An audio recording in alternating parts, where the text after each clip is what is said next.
मैंने कहा रामचंद्र जी बुढ़ापे में जाकर के राक्षसों का संहार नहीं कर रहे हैं। कब कर रहे हैं बताओ? युवा अवस्था में। भगवान कृष्ण जी धर्म को स्थापित करने के लिए अपनी ताकत बुढ़ापे में नहीं लगा रहे हैं। कब लगा रहे हैं बोलो? युवा अवस्था में। बजरंगबली हनुमान जी अपनी वीरता का प्रदर्शन बुढ़ापे में जाकर के नहीं कर रहे हैं। कब से कर रहे हैं बोलो? युवा अवस्था से। मैंने कल भी कहा था बचपन के संस्कार ही तो 55 तक चलेंगे, और अगर कोई बचपन में ही ना सुधरे तो 55 साल की उम्र में भी वो तो दिग्विजय सिंह की तरह घोड़ी चढ़ने के सपने देखेगा, है जी। उसका मन फिर भगवान में और राष्ट्र में लगने वाला, जोर से बोलो, नहीं है। तो जो लोग कहते हैं ना कि ये भक्ति, दान, धर्म, कर्म, देश, ये सब बुढ़ापे की बातें नहीं। जिस देश के युवाओं के अंदर ये भाव जाग जाता है, मैं निवेदन कर दूं, वो देश अपने आप दिशा और दिशा से ठीक हो जाता है। जो मैंने पहले दिन प्रवचन किया था कि तुम अपनी दिशा ठीक बना लो तो तुम्हारी ग्रह दशा अपने आप ठीक हो जाएगी। उसमें शनि, मंगल, बुध, बृहस्पति का कोई दोष नहीं है, दोष हमारा अपना है। यदि हमारा ही जीवन दुख पा रहा है तो इसका मतलब कोई ना कोई हमारी कर्मों की निकृष्टता है, और यदि हमारा ही जीवन एक अच्छाई की तरफ चल रहा है तो ये हमारी कर्मों की उत्कृष्टता है। कर्म प्रधान विश्व रचि राखा, कर्म की दुनिया में सबसे बड़ी प्रधानता है। इसलिए भगवान कृष्ण ने भी कहा था कर्मण्यवेदिकारस्ते मां फलेषु कदाचन, तू कर्म कर, फल तो देने वाला परमात्मा है, और जैसा तेरा कर्म होगा वो परमात्मा वैसा फल देगा, ये निश्चित जान। इसलिए अपने कर्म को सुधारने का प्रयास कर। और ये जो कर्म सुधारने की वृत्ति है ये बुढ़ापे में जाकर के पैदा नहीं होती। आपको मैं एक उदाहरण दे देती। आपने 12वीं के बाद में जब आप ग्रेजुएशन में आए तो आपने क्या पढ़ा, यदि पूछ लिया जाए वो शायद याद नहीं रहता। एमए में आपने क्या पढ़ा वो याद नहीं रहता। क्यों जी, रहता है क्या बोलो? नहीं रहता। लेकिन आपने पहली, दूसरी, तीसरी, चौथी, 5वीं कक्षा में क्या पढ़ा होगा ये आपको जीवन भर तक, बोलो माताओं, याद रहता है कि नहीं रहता है? जितनी भी हमारी माताएं 50 साल से ऊपर की हैं, कई बार रसोई में चाकू रख करके भूल जाती है और चिल्लाती रहती है मिलता नहीं। फिर उसे ध्यान आता है मैंने ही तो रखा था टोकरी में, है ना। पता लगा वो 50 साल की उम्र में कभी चाकू भूल रही है, कभी अपनी दवाई भूल रही है, कभी कोई कपड़ा रख करके भूल रही है, या कभी कोई कागज रख करके भूल रही है। लेकिन बचपन में वो अपने पिताजी के साथ कहाँ गई थी, माँ के साथ कहाँ गई थी, कहाँ वो खेली थी, किस बाग से आम चुराए थे, क्यों जी, लड़के भी बोले किसके साथ लड़ाई बजी थी, सारी चीजें याद रहती है कि नहीं रहती है? जीवन भर बचपन का जो लिखावट है वो इतनी पक्की शाही है कि वो जीवन भर मनुष्य से दूर नहीं होती। अब आप इसी चीज को थोड़ा सा आध्यात्म में ले लो कि अगर बचपन से ही बच्चे को परिवार के अंदर एक माहौल देखने को मिल गया यज्ञ का, एक माहौल देखने को मिल गया संध्या का, एक माहौल देखने को मिल गया कि दादाजी बैठ करके, पिताजी बैठ करके रामायण पढ़ रहे हैं, गीता पढ़ रहे हैं, उपनिषद पढ़ रहे हैं, तो बच्चे को वो चीजें याद रहेगी कि नहीं रहेगी? बोलो, याद रहेगी ना। मेरठ के अंदर एक परिवार जो आर्मी से जुड़ा हुआ था, और मुझे एग्जैक्टली नाम याद नहीं आ रहा, लेकिन मेरठ के एक लड़के ने, जो ये मिस इंडिया के कंपटीशन होते हैं, लड़कियों के नहीं ये लड़कों के भी होते हैं, उसमें भाग लिया। चौधरी परिवार का लड़का था, नाम याद आएगा तो बताऊंगा। तो जब इनके कंपटीशन हुए वो केवल शारीरिक सुंदरता को लेकर के नहीं होते कि कौन कितना लंबा, कितना पतला, कैसी आंखें, कैसे बाल। शारीरिक सुंदरता के साथ साथ उनकी बौद्धिक क्षमता भी देखी जाती है, वैचारिक क्षमता भी देखी जाती है। इसलिए सबसे लास्ट में जब क्लियर किया जाता है कि फाइनल राउंड में कौन है जो चैंपियन बनेगा, मिस इंडिया बनेगा, उसमें मेरी माताओं इंटरव्यू टाइप का कुछ रहता है और उसमें कुछ प्रश्न किए जाते हैं। तो फाइनल में जाते जाते जब 3 लड़के बचे तो 3 में एक मेरठ का भी था, आर्मी परिवार का वो लड़का।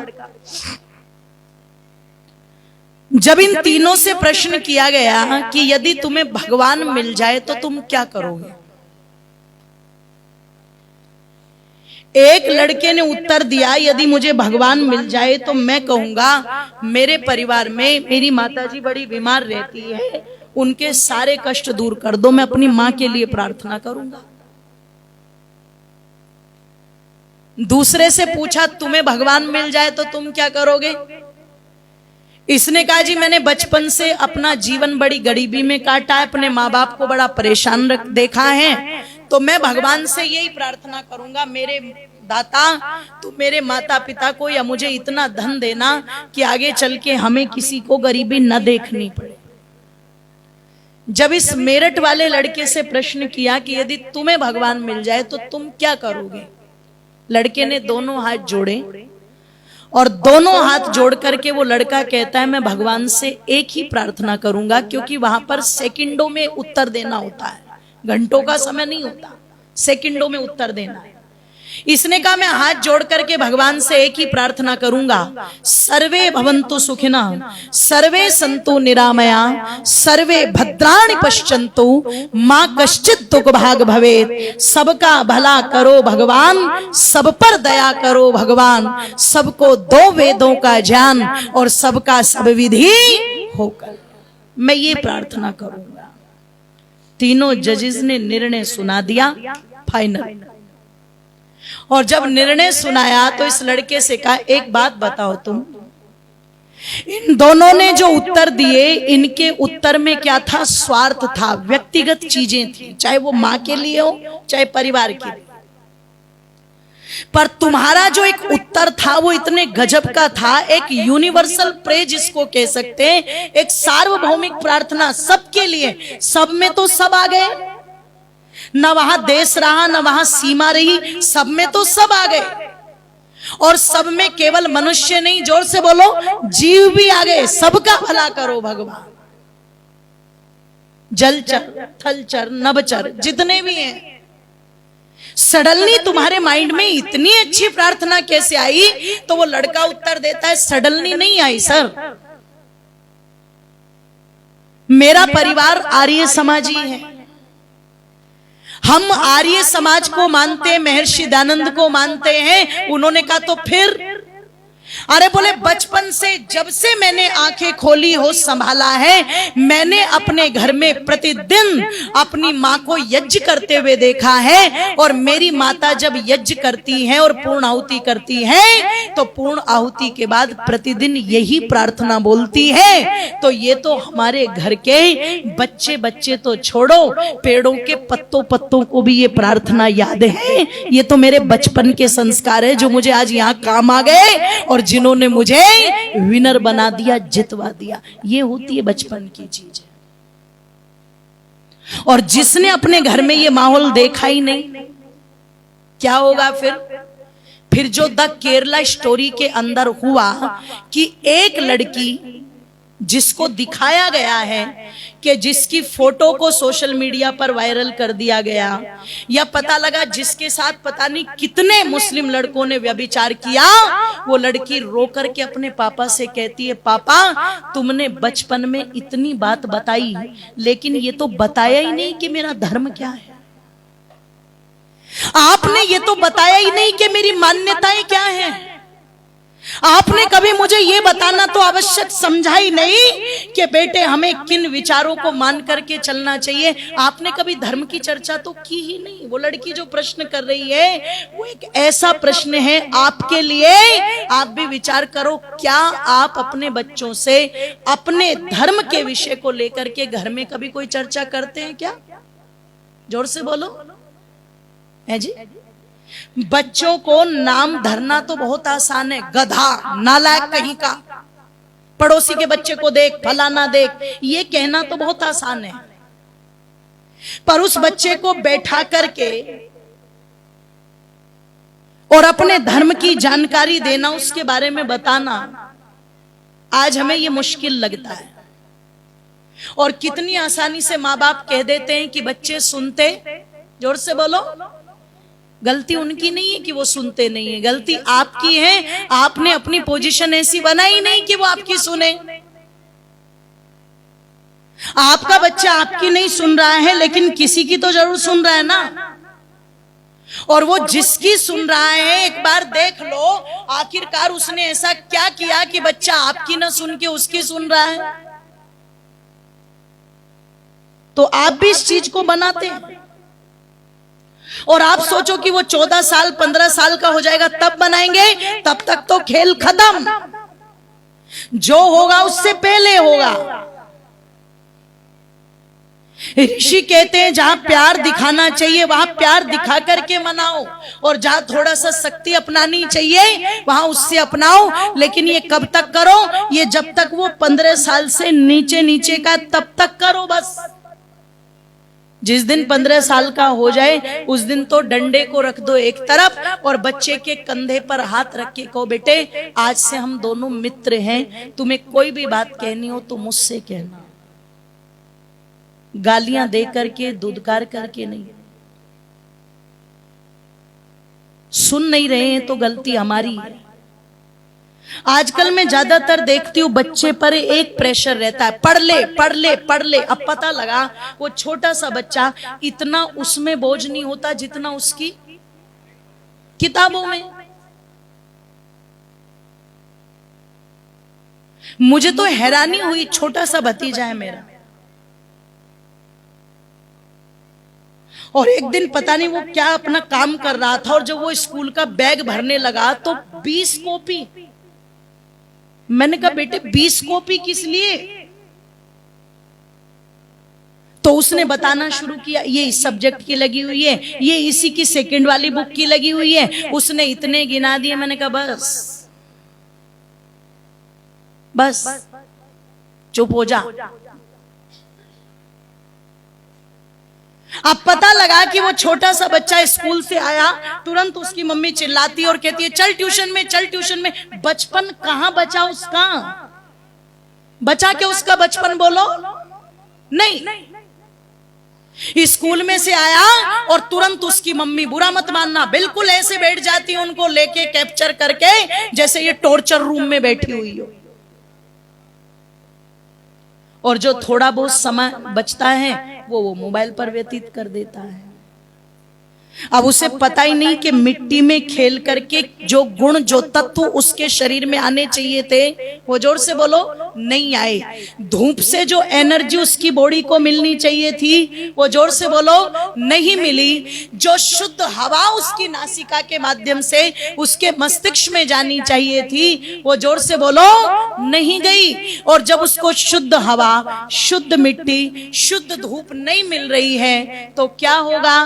कभी आंखों पर चश्मा चढ़ता है तो कभी छोटा सा बच्चा ही पता लगा शुगर की बीमारी लेके पैदा होता है, और फिर 25-26 साल का हुआ तो उसे हार्ट अटैक हो जाए तो कोई ताज्जुब वाली बात बोलो नहीं है। ये जो मिट्टी है ना, मिट्टी, चले जाना योग ग्राम में 50-50 हजार रुपए एक सप्ताह के दे करके जा रहे हैं बड़े बड़े घर के लोग। मैंने पूछा किस लिए आए? अरे बोले हम तो मड़ बात लेने के लिए आए, मतलब मिट्टी में नहाने के लिए आए। पर ईमानदारी से बताना, पहले जब बच्चे विद्यालय से आकर के खेलने जाते थे तो मिट्टी में, मैं बता दूं क्या कहती थी माता जी, भूत बन के आए हो। बिल्कुल रहती थी और वास्तव में ही रहती थी, बिल्कुल इतनी मिट्टी बॉडी पर, भूत बन के आए हो। अब पता लगा आते के साथ में जब देखा कि भूत बन के आए हैं तो 1-2 चाटे भी लगते रहते थे, तो उससे मदर्स डे और फादर्स डे भी रोज ही मनता रहता था, वो भी रोज रोज मनता रहता था। एक डर भी बना हुआ था। आजकल इतना लाड़ प्यार में उनको सर पर चढ़ा लिया कि पता लगा बड़े होकर के हिम्मत नहीं होती है, क्योंकि वो चुटकी बजा करके 1 मिनट में बोल देते तुमने हमारे लिए, जोर से बोलो, किया ही क्या है। चाहे माँ बाप ने सब कुछ किया, पूरा लाड़ प्यार दिया हो, सब किया हो, फिर भी चुटकी बजा करके बोल देते तुमने हमारे लिए किया ही क्या है। तो कहीं ना कहीं कुछ आकलन तो है ना जो घटा होती है। घर में ये पैसे वाला आदमी कैसे बनेगा इसकी चर्चा होती है, पर ये धार्मिक कैसे बनेगा, इसके अंदर मानवता कैसे आएगी, ये एक सच्चा सात्विक इंसान कैसे बनेगा, इस पर चर्चा। जोर से बोलो। बच्चे के सामने माँ बाप झूठ बोल रहे हैं, उससे सच कहां से बुलवा लोगे आप। बच्चे के सामने माँ बाप छल कपट नीतियों पर काम कर रहे हैं, बच्चे को नीतिवान कहां से बना लोगे आप। बच्चे के सामने उसके दादा दादी का अपमान किया जा रहा है तो उसके हृदय में अपने प्रति भक्ति का भाव कैसे पैदा कर लोगे आप, कर नहीं सकते आप। इसलिए कवि ने लिखा था बच्चा प्रश्न करता है। और क्या प्रश्न कर रहा है बच्चा,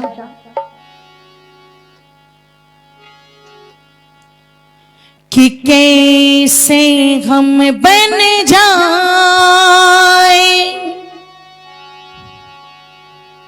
कि गुल बन कर मुस्काए। बच्चा कह रहा है कि कैसे हम बन जाए गुल बन कर मुस्काए, चारों तरफ चमन से निकले, चारों तरफ चमन से निकले जब जहरीली हवाएं, कैसे हम बन जाए गुल बन कर मुस्काए, कैसे हम बन जाए गुल बन कर मुस्काए, चारों तरफ चमन से निकले जब जहरीली हवाएं, कैसे हम बन जाए गुल बन कर मुस्काए।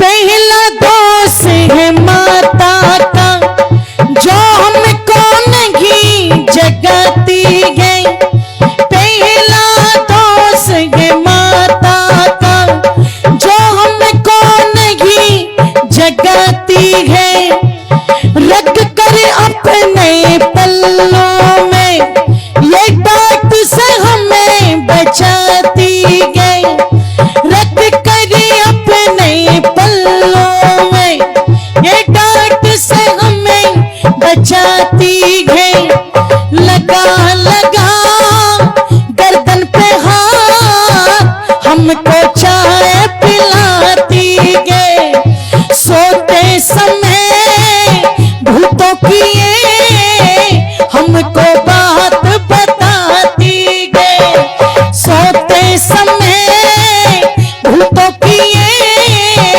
हमको बात बताती है।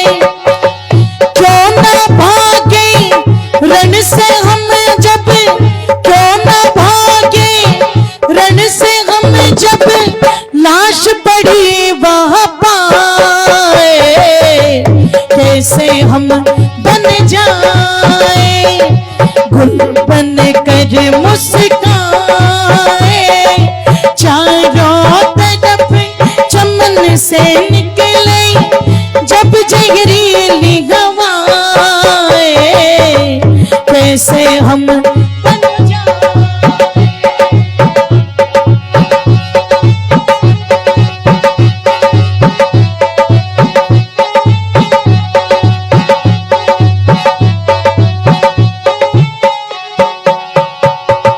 बच्चा कहता है पहला दोष है माता का, जिस माता को ये चाहिए था उचित समय पर उचित चीजों को करे, उचित चीजों को होने दे, उसने नहीं किया। जब हम उठना चाहते थे थपकी दे दे करके हमको सुला देती थी, और जैसे ही उठे, ध्यान से सुनना, अरे मेरा बेटा, गर्दन के नीचे देके हाथ, आंख नहीं खुली शेर के बच्चे की, पर चाय भेज रही है उसके अंदर। और क्या कर रही है? पिताजी अगर किसी गलती पर डांटते हैं, देखो बेमतलब में पिताजी डांट रहे हो, तो आपका कर्तव्य बनता है कि आप वहां पर उस बच्चे को बचाओ। पर यदि बच्चे की गलती है और पिताजी डांट रहे हैं ना, तो माता को फिर थोड़ा सा शांत रहना चाहिए। लेकिन बुरा मत मानना, कई बार बच्चे के सामने क्या कह दिए, ये तेरा बाप तो जल्लाद है, कसाई है, पूरा कसाई। अब अगर माँ बच्चे के सामने ये बात उसके पिता के बारे में बोलेगी, तो क्या उस बच्चे के मन में पिता के प्रति कभी सम्मान का भाव पैदा होगा? जोर से बोलो, नहीं। और जिसने पिता का सम्मान खत्म कर दिया, गारंटी है वो कल को माँ का भी सम्मान करने वाला नहीं है। इसलिए बड़ी समझदारी के साथ माँ कुछ कह रही है तो पिता को शांत रहना चाहिए, पिता कुछ कह रहा है तो माँ को शांत रहना चाहिए। ये ऋषियों की नीतियां हैं, पर हमने ऋषियों की ये नीतियां कभी पढ़ी नहीं। इसलिए बच्चे कहते हैं जिन्हें हमें बनाना था उन्होंने हम पर ध्यान ही नहीं दिया कभी, तो हम कैसे बनते? और दूसरी बात क्या कहता है,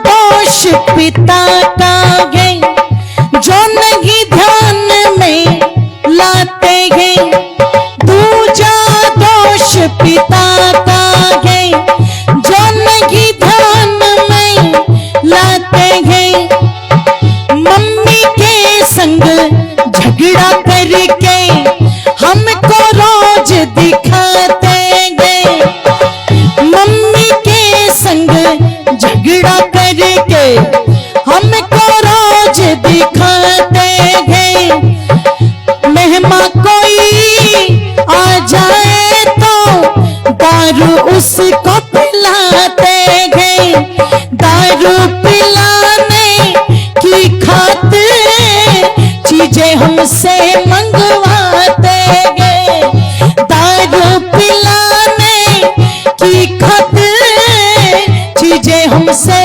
मंगवाते हैं, हमसे ही मंगवाते हैं। बाप हमारे सामने, बाप हमारे सामने हीरो बनकर दिखलाए, कैसे हम बन जाए, फूल बनकर मुस्काए, चारों तरफ चमन से निकले जब जहरीली हवाएं, कैसे हम बन जाए, गुल बनकर मुस्काए, कैसे हम बन जाए, गुल बनकर मुस्काए, कैसे हम बन जाए, गुल बनकर मुस्काए। बच्चा कहता है दूसरे गुरु है हमारे पिताजी। पता लगा कि वैसे तो हमारे सामने हीरो बन करके दिखाते हैं, पर ऐसे हीरो का हम क्या करें जो घर में घुसते के साथ ही गाली गलौज करने लगते हैं। अच्छा, यहां तो कोई ऐसा नहीं बैठा जो घर में बिना मतलब के भी गालियां देता हो, क्यों जी, है कोई? ओहो, ये तो ऋषि मुनियों की सभा है ना, सारे धर्मात्मा बैठे हुए।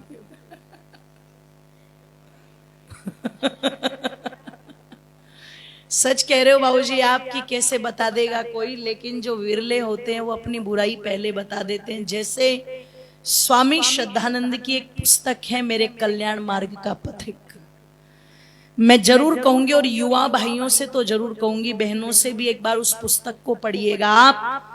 स्वामी श्रद्धानंद ने अपनी एक एक बुराई को वहां पर लिखा। कितनी बार शराब पी, कितनी बार मांस खाया, कितनी बार वो पता लगा नाली में लेट गए शराब पी के, कितनी बार उल्टियां की, और कितनी बार वेश्याओं के यहां पे गए। एक एक बुराई अपनी लिख दी उस व्यक्ति ने। और सुनो, जिसमें इतनी बुराई हो, इसी सत्संग के कारण उसका जीवन कितना पवित्र बन गया कि वो मुंशी राम से सीधा स्वामी श्रद्धानंद बन गया, जिन्होंने गुरुकुल कांगड़ी की स्थापना की। और दिल्ली के अंदर चांदनी चौक से जब कांग्रेस का जुलूस निकलना था तो उसकी अगवानी की। और उस समय अंग्रेज अपनी बंदूकें तान करके बैठे थे, जो भी जुलूस निकालने के लिए आएगा सबसे पहले गोली उसी को लगेगी। पर जब स्वामी जी को आगे आगे देखा और अपनी संगीने तानी गोरों ने, तो स्वामी जी छाती खोल करके कहते, मारो, जितनी बंदूकें मारनी है, पहले स्वामी श्रद्धानंद की छाती छलनी करो, लेकिन ये जुलूस तो आज निकल कर रहेगा। तब अंग्रेजों को कहना पड़ा था, प्लीज गन डाउन। सारी संगीनों को झुकवा करके स्वामी श्रद्धानंद भारत माता की जय बोलते हुए जुलूस को लेके आगे बढ़ गए। ओ लोगों, आगे खड़े हुए मुसलमानों ने बड़े आदर के साथ स्वामी जी को कंधों पर उठा लिया और जामा मस्जिद में, जहां उनका सबसे बड़ा मौलवी बैठता है, वहां उनको बैठाया और जामा मस्जिद की निवेदन कर दूं गुम्मद से स्वामी श्रद्धानंद का भाषण कराया। शायद वो पहले और आखिरी इंसान होंगे भारत के जिन्होंने जामा मस्जिद पर वेद मंत्र बोल करके अपना भाषण शुरू किया था। तो एक व्यक्ति उठना चाहे तो कितना ऊपर नहीं उठ सकता। बच्चे कहते हमारे पिताजी वैसे तो हमारे सामने हीरो बन के दिखाते, पर हीरो है नहीं। क्यों? गालियां देते हैं, झगड़ा करते हैं। मेहमान आ जाएं तो छत पे बैठ जाएंगे महफिल सजा के और हमें ही आवाज लगाएंगे, जा रे नमकीन लेके आ, बर्फ लेके आ। अब बताओ, छोटा बच्चा जानता नहीं है क्या? तो इन चीजों को थोड़ा सा अगर देखेंगे तो कहीं ना कहीं वो विपरीत प्रभाव पड़ता है। इसलिए जो केरला स्टोरी में लड़की बोलती है कि पिताजी आपने हमें कभी इस बारे में तो बताया ही नहीं, गलती उसकी नहीं है, ध्यान रखिएगा। तो इस पर चिंतन करें, मंथन करें। हमारे घरों में ये परंपराएं चलें, ये बढ़े। जिनको हम अपना आदर्श मानते हैं, ब्रह्मचारी कृष्णदत्त जी या स्वामी गणेशानंद जी महाराज, ये तो अपना पूरा जीवन लगा गए इसी में। तो आओ हम इस विधा को अपनाएं। इन शब्दों के साथ आपका धन्यवाद। आगामी जो हमारी सभा है वो ठीक 1 बजे आरंभ हो जाएगी। 1 बजे से 4 बजे तक चलेगी। आप लोग अधिक से अधिक संख्या में पहुंचे, समय से पहुंचे। सबका धन्यवाद। इति ओम शांति।